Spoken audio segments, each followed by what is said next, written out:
अस्सलाम वालेकुम, कैसे हैं आप सब? खैरियत से? उम्मीद करती हूँ आप सब खैरियत से होंगे कि जहाँ जहाँ से मुझे देखा सुना जा रहा है। दुआ में याद रखा करें, बहुत सी दुआएं होती हैं आप सब के लिए। तो क्या आज आपसे ये बात शेयर करना चाहूँगी कि एक्चुअली ऐसे बहुत से बहन भाई भी होते हैं, वालिदैन भी, दोस्त भी, रिलेटिव्स भी, लवर्स भी ऐसे होते हैं जिसमें आपने ये देखा होगा कि ज़बरदस्ती रिश्ता रखा जाता है। मतलब ये ना बोल बोल के बताया जाता है कि हमारा आपके साथ ये वास्ता है, ये तल्लुक़ है, ये रिश्ता है।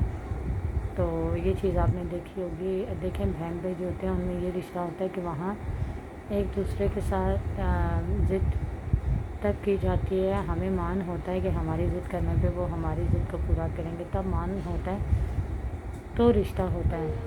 तो वालिदैन के साथ भी यही हमारा मान होता है, हमें पता होता है हमारे नाज नखरे वो उठाएंगे तब हम कर रहे होते हैं ज़िद। और रिलेटिव के साथ भी इंसान के बाज़ ऐसा होता है कि कुछ अच्छे होते हैं जिनसे इंसान ज़िद कर रहा होता है, हमें होता है कि हमारे नाज़ों को समझेंगे वो हमारी बातों को।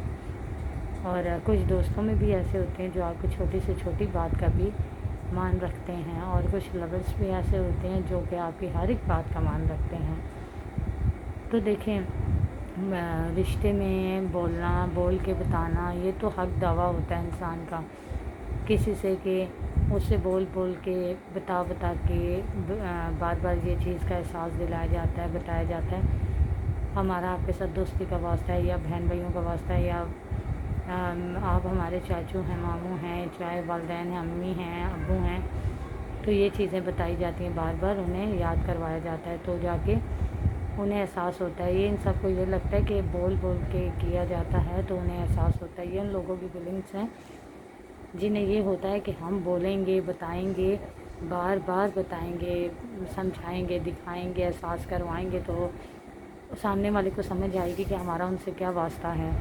और उन्हें भी समझ ये आती है जब ये बार बार बोलते हैं, तो फिर घर वालों को भी, दोस्तों को भी, वालिदैन को भी, बहन भाइयों को भी ये समझ आ रही होती है कि ये इंसान कौन है जो ज़िद करते हैं और ज़िद से हमारे से हर बात अपनी मनवा लेते हैं, पूरी करते हैं। तो ये मान दावे होते हैं। तो प्लीज़ जो जो मुझे जहाँ जहाँ से देखें, आप सबसे यही मेरा कहना होगा, जो जो मेरे बहन भाई इस तरह की सोच रखते हैं, नियत रखते हैं कि बोल के बता के किसी को रिश्ता याद करवाया जाए, बताया जाए, तो उन सब से मैं यही कहना चाहूँगी कि देखें, ये इंसान की अपनी सोच होती है कि उन्हें ये लगता है कि हम बताएंगे, समझाएंगे तो जाके हमारे रिश्ते को समझा जाएगा। तो उनसे मैं यही कहूँगी कि जहाँ आपको ये लगे कि आपको बोलना चाहिए, बताना चाहिए, अब आप किसी को ये समझ नहीं आ रही आपका उनका रिश्ता वास्ता क्या है, वहाँ बोलना चाहिए, आपका हक है। और बोल के कुछ रिश्ते ऐसे भी होते हैं जहाँ बोलना बहुत ज़रूरी होता है, बताना बहुत ज़रूरी होता है, तब भी उनको समझ आती है। तो ये चीज़ अच्छी है जो लोग इस तरह से करते हैं, सोचते हैं। और जो लोग ऐसा नहीं करते, मतलब कि ऐसी सोच उनकी नहीं होती कि वो ये चाहते हैं कि हमें बोलना पड़े या कुछ, तो वो उस रिश्ते से पीछे हट जाते हैं। तो ये चीज़ नहीं होनी चाहिए। रिश्तों में एहसास, हमदर्दी और ज़िद्दें, मान, हक, ये चीज़ें बताई जाती है, समझाई जाती हैं, दिखाई जाती हैं, रखी जाती हैं, तभी तो उसे रिश्ता कहा जाता है ना। तो जो आपके अपने होंगे, आपको समझेंगे, वो कभी इन चीज़ों से, इन बातों से तंग नहीं आएंगे। जो आपके अपने नहीं होंगे, आपको नहीं समझ रहे होंगे, वो इन चीज़ों से तंग आके आपसे दूर हो जाएंगे। तो ओके, उम्मीद रखूँगी कि आपने मेरी इस छोटी सी बात को समझा होगा। समझा है तो कमेंट्स में मुझे बताइएगा, अमल कीजिएगा। अमल करेंगे तो मेरे लिए सदका जारिया बनेगा, और अगर आपकी बात पे कोई करेगा तो आपके लिए। तो मिलते हैं नेक्स्ट वीडियो में, तब तक के लिए अल्लाह हाफ़िज़।